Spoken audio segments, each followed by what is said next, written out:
और रानी बोली सुनो महाराज।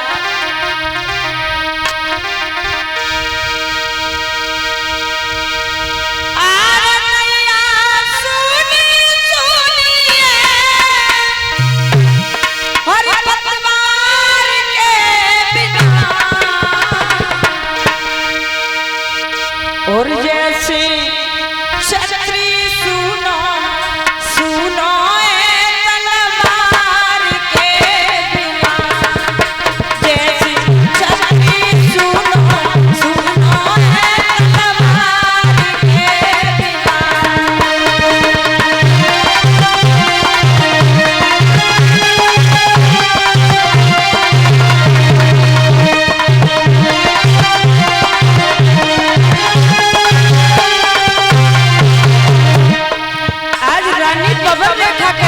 सुनो महाराज,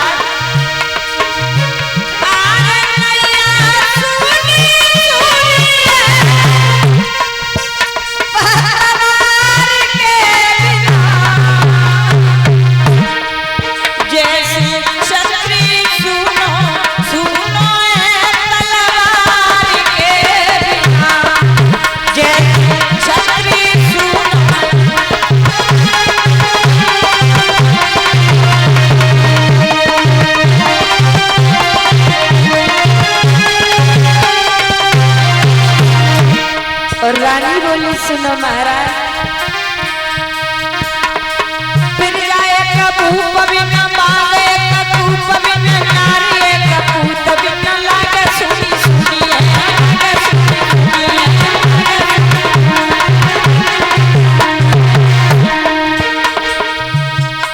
बाग में कुआं नहीं है तो वो बाग सुना है। जिस प्रजा का कोई राजा नहीं है, राजा के बगैर प्रजा सुनी है। और एक मैया की गोदी में पूत नहीं है, खिलौना नहीं है, तो वो मैया की गोद सुनी है।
जवाब दिया है रानी ने रोकर के महाराज, स्त्री की गोद खाली हो पूरा घर आंगन सूना होता है। मैंने कौन से पाप किए जो मेरे घर में सब कुछ है लेकिन एक संतान नहीं है? तो याद रखना बंधुओं, उग्रसेन ने समझाया लेकिन पवन रेखा रोने लगी और कहने लगी महाराज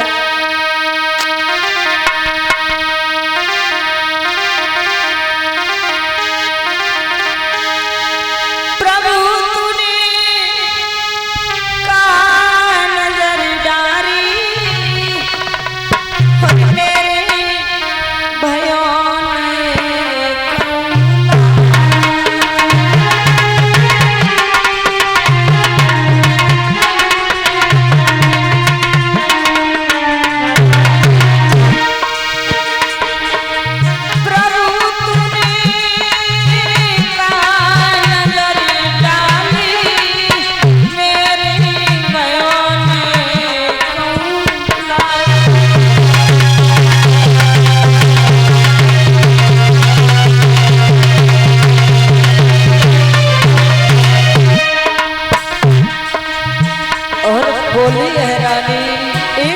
सुल्तान के बगैर घर सुना मेरा अंगना सुना।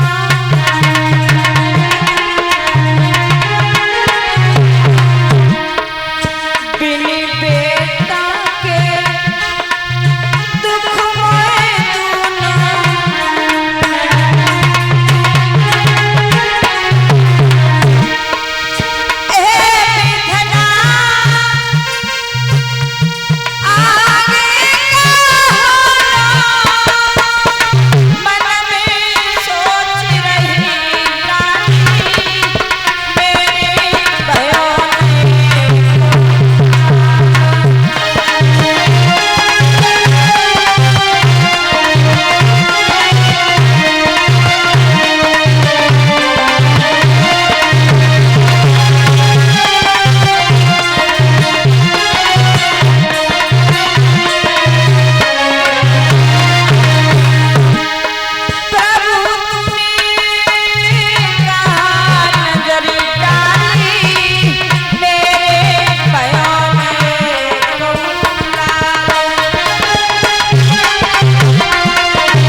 रानी रो रही है। उग्रसेन ने कहा रानी तुम्हें ज्यादा दिन घर में रहते हो गए इसलिए तुम्हारा मन नहीं लग रहा है। तुम एक काम करो सहेलियों को साथ लेकर के थोड़ा बाहर घुमाओ तो तुम्हें बहुत अच्छा महसूस होगा। रानी ने सहेलियों को साथ लिया, रथ पे सवार हुई और महाराज उग्रसेन का जो फूल बाग था उसमें पवन रेखा अपनी सहेलियों को साथ लेकर के घूमने पहुंची है। और इसी बीच में ये 100 रुपए का सम्मान आया है। ये हमारे श्रीमान सुभाष चंद्र जी परीक्षित महाराज जी की तरफ से सम्मान आया है। भगवान से कामना करते हैं इनके ऊपर सदैव परमात्मा का पंजा बना रहे, धन दौलत के भंडार भरे रहे, मेरी यही आशा है। जैसे ही रानी पवन रेखा उस फूल बाग में आई गजब हो गया। उस बगिया में एक दुर्मिल्क नाम का राक्षस पता नहीं कब से रह रहा था। उस राक्षस ने रानी की सुंदरता देखी, मनमुग्ध हो गया, विचार करने लगा इसके साथ हम छल जरूर करेंगे, लेकिन छल करें तो करें कैसे, रानी तो पतिव्रता है। बाद में बंधुओं उस राक्षस ने अपनी माया को फैला दिया।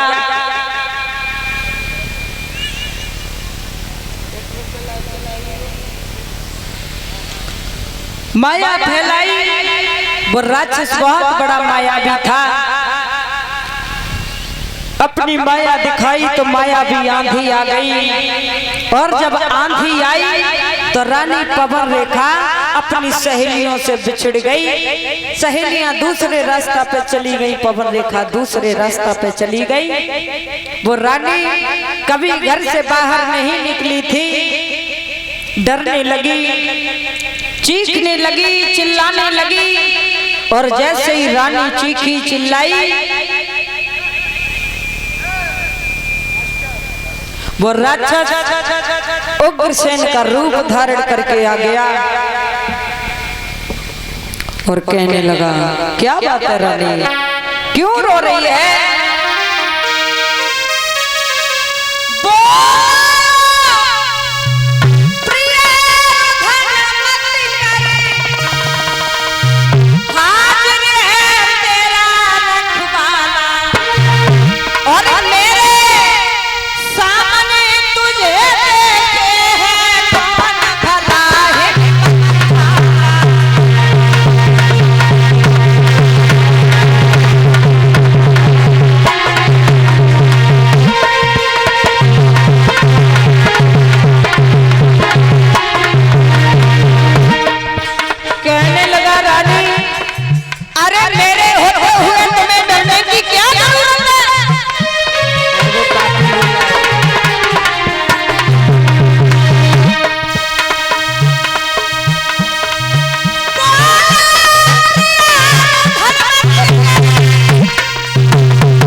जवाब दिया, रानी क्यों रो रही हो?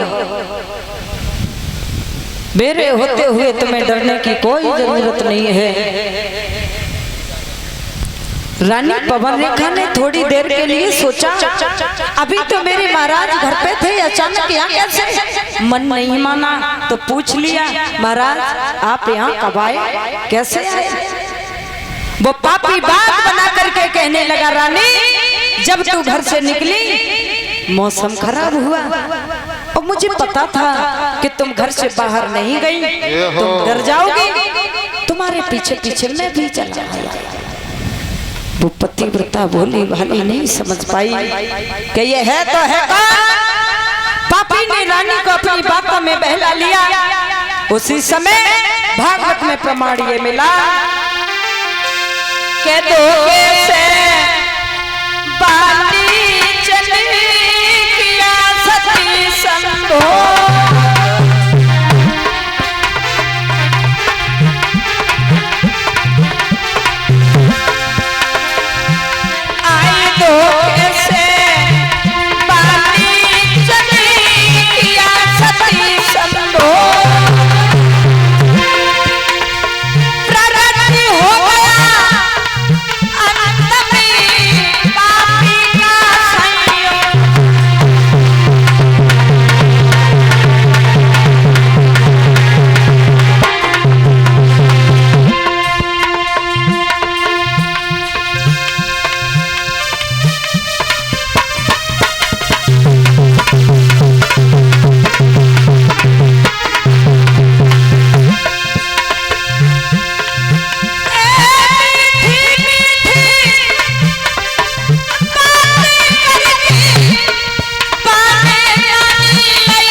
पवन रेखा के साथ में उस पापी ने धोखे से छल से संभोग किया। उसके बाद में वो अपने रूप में आया और जब रानी को ये पता चला कि ये मेरे पति नहीं कोई और था, रानी पवन रेखा को ऐसा लगा जैसे कि उसके पैरों के नीचे की जमीन नीचे जा रही है। दुखिया को ऐसा मालूम पड़ा जैसे कि किसी ने सर पे बहुत भारी पहाड़ डाल दिया हो। रोने लगी, बिलखने लगी, अरे पापी तूने मेरे साथ अच्छा नहीं किया, ये क्या किया तूने, मेरे पतिव्रत धर्म को नष्ट कर दिया।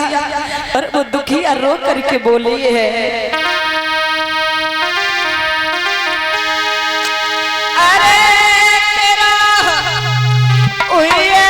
सत्यानाश, अब आगे धर्म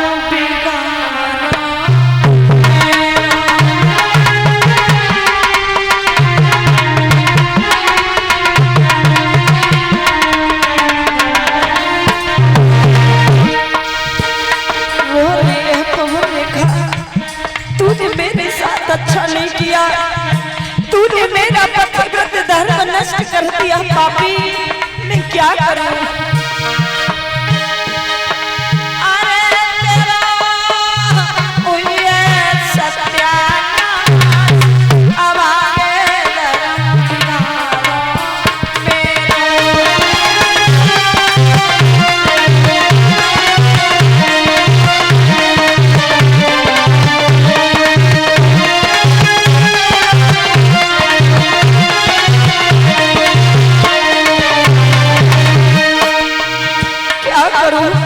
मजबूर हूँ, मैं लाचार हूँ, कुछ मेरे बस में नहीं रहा, मेरे हाथ में कुछ नहीं रहा। अगर ये बात मैं पहले जान लेती, जो पहले जान लेती, तेरा भस्म कर देती।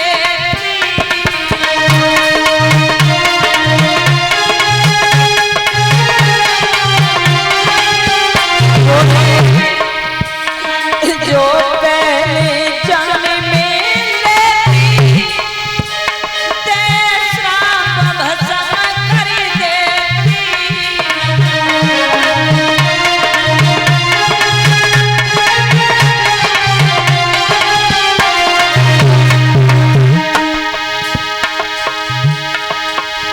अब मैं क्या करूं करतार, अब आगे धर्म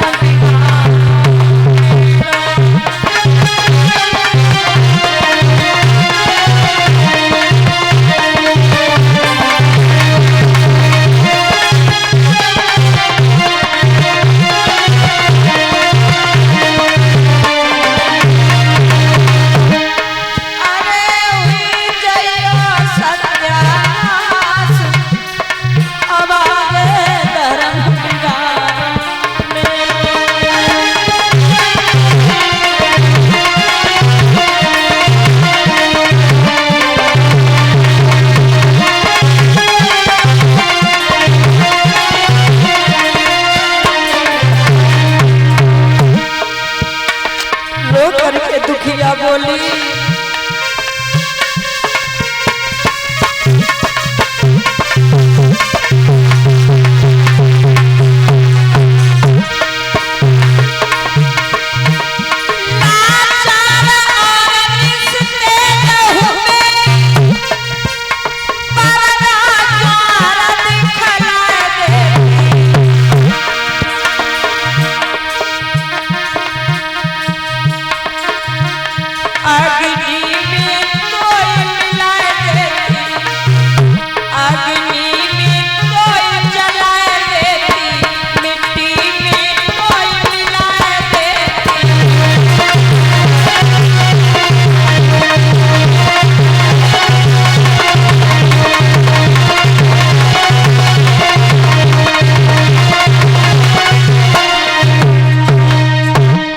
पवन रेखा रो करके कहने लगी, अरे पापी तूने मेरे साथ अच्छा नहीं किया।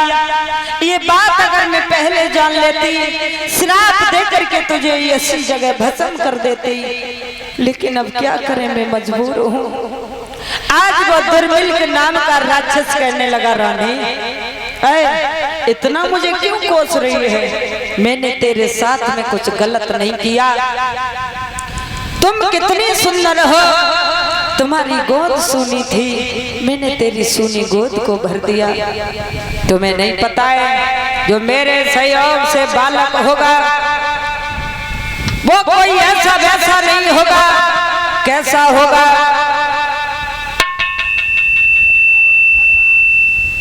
तो जवाब दिया है, सुन रानी,